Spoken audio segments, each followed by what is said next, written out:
पापा मेरा सवाल ये है कि मैं जो ना प्लम्बर का काम करता हूँ। मैं अक्सर जो सीवरेज की पुरानी लाइनों का या मैं जिसके घर में भी काम करने आता हूँ वो अपना बाथरूम वही काम होता है, फ्लैश टंकी का, मुस्लिम शावर का ये काम होता है।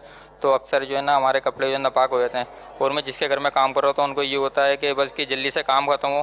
तो इस वजह से जो है ना बहुत परेशानी होती है। हमारी नमाज जो है अगर कज़ा हो जाती है तो इसका कोई मसला है तो आप बता दीजिएगा।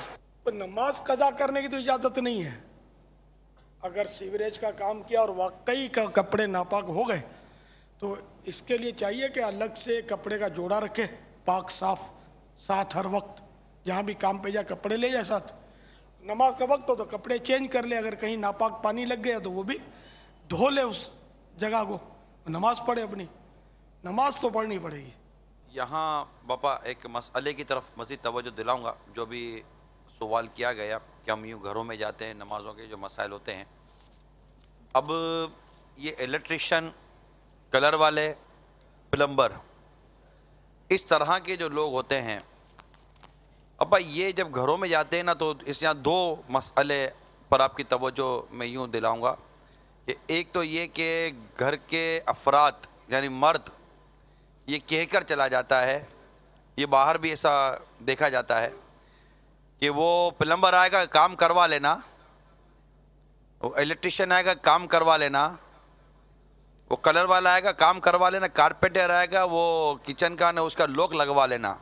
ये साहब 8 बजे अपना बैग उठाएंगे और कमरे से बाहर निकलेंगे और अपने बच्चों की अम्मी को ये आवाज़ देकर चले जाएंगे कि वो 10 बजे आएगा। अब बच्चों की अम्मी घर में अकेली और बच्चे स्कूल में या हैं तो बिल्कुल छोटे बच्चे। अब ये प्लम्बर साहब भी घर के अंदर या इलेक्ट्रिशियन साहब भी घर के अंदर, और वो बेपर्दा अगर औरत, इस तरह जो भी आप मेरी अब आगे इसको आप जितना भी आप ले जाएं आप ले जाइए। अब ये जो अंदाज़ है फिर इस तरह इन काम करने वालों का उस बेपर्दा औरतों के साथ जिस अंदाज से गुफ्तगू का अंदाज़ होता है वो, तो इसमें मतलब ये हमने बहुत पहले मदनी मुकालमा किया था फितने का दरवाज़ा, इसके पेश नज़र सारे वो मदनी मशवरे वगैरह करके। लेकिन ये इतना ज़्यादा है पापा क्योंकि आदमी वो नहीं काम करवाते, आदमी ऊपर रहकर काम नहीं करवा रहा होता, अपने बच्चों की अम्मी के या जो भी आप कहें हवाले करके चले जाते हैं। ऐसा दिमाग बाजों का काम नहीं कर रहा होता। ये तो है ना कि एक रूटीन है, इसको लोग मायूस समझते भी नहीं है। लेकिन आप देखिए कितना बड़ा फितने का दरवाज़ा है और क्या नहीं हो सकता भाई। इसकी मतलब ये बेचारों की समझ में ये बात आती नहीं है और ये चले जाते ही हों। और बाहर भी इस तरह का रुझान होता है। अब ये बेचारे ये भी अपना मुल्क छोड़कर बाहर काम करने के लिए आए होते हैं और ये सारा मतलब निज़ाम है। इसलिए बेहतर यह है कि मैं इस मदनी मुज़ाकरे के ज़रिए मदनी इल्तिजा करूँगा मेरे इस्लामी भाइयों से, बराए करम इस तरह के काम आप ऊपर रहकर अपनी मौजूदगी में करवाइए। अपने घर की अजनबी औरतों को इस तरह अजनबी मर्दों के साथ घर के अंदर अकेला छोड़ देना ये बिल्कुल अक्लमंदी और दानिशमंदी नहीं है। बराए करम बराए करम बराए करम मैं मेरी ज़बान मेरा साथ नहीं दे रही कि मैं मज़ीद इस पर खुल कर आपसे बात कर सकूं।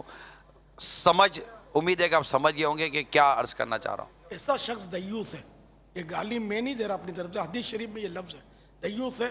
और दयूस पर जन्नत हराम है कि जो अपनी औरत को या अपनी महारिम के ताल्लुक़ से गैरत नहीं खाता, अपने घर की माँ है, बहन है, बीवी है, बेटी है, कि ये गैर मर्दों के साथ इस तरह बेपर्दगी करे या बेपर्दा बाहर निकले घूमे, तो ये इस पर गैरत नहीं खाता, तो ये दयूस है। यहाँ तो ये दयूस के भी दयूस हैं कि सौंप के चले जाते हैं, ऐसा तो करवा लेना, क्या होगा इनका। भंगी से पर्दा नहीं है, भिश्ती जो पानी दे मशकी से अपने यहाँ छोटी बस कॉलोनियाँ होती है ना, वो सब ये भिश्ती है, भंगी है, माली है, इनको सब ये औरतें ही डील करती। माली है, ड्राइवर है, मर्द हो भी घर में मुलाजिम है, इस तरह के काम करने वाले जो होते हैं इनसे यही औरतें डील कर रही होती हैं।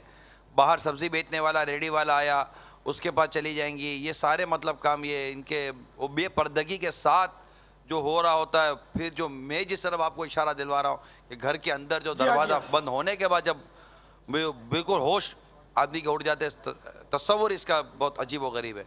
अल्लाह करे कि ये हमारी इस्लामी भाई हमारी बात समझ लें, इस्लामी बहनें भी समझ लें। अल्लाह करे कि ये क्यों मतलब इस तरह मना कर दें कि मैं नहीं जाऊंगी इसके सामने, हराम है ये, मतलब जो भी इस तरह इसमें कई काम ऐसे हराम है।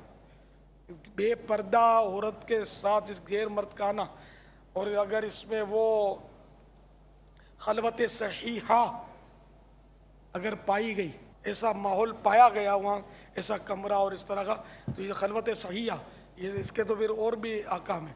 इलेक्ट्रिशियन छांट के लाया हूँ, बहुत दयानतदार आदमी, सही आदमी है, किसी की माँ बहन की तरफ नजर नहीं उठाता।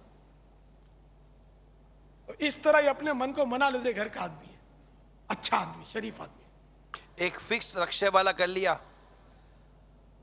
कि ये शरीफ आदमी है, ये हमारे बच्चियों को ले जाएगा, हमारे बच्चों की अम्मी को ले जाएगा, टैक्सी वाला फिक्स कर लिया। हालांकि इतना नहीं समझते कि फिक्स करने में भले कितना शरीफ आदमी, फिक्स करने में ज़्यादा रिस्क है कि दोनों रोज़ मिलेंगे, रोज़ बातें करेंगे तो रोज़ फ्रीशिप हो जाएगी। या बदल बदल के भी अगर शरई तौर पर भी अगर करना है तो बदल बदल के करें। एक ना रक्शे वाला फिक्स करे ना एक टैक्सी वाला फिक्स करे कि वो फिर रोज़ाना वो पक्का ड्राइवर हो जाता है एक तरह से, और वो उससे फिर उसका तकल्लुफ़ ज़्यादा शुरू हो जाता है फिक्स करना है, अब वो घर का आदमी हो जाता है। तो ये बहुत इस तरह के फितनों के दरवाजे खुले हुए हैं। अगर मेरा कोई ऐसा इस्लामी भाई या मजहबी तबका भी अगर इस तरह घरों में कोई कुरान शरीफ पढ़ाने भी जाते हैं तो उनको भी चाहिए कि वो अपने आप को बेपर्दगी और तरह तरह के फितनों से बचा कर रखें। आमीन। मुझे अपनी और सारी दुनिया के लोगों की इस्लाह की कोशिश करनी है।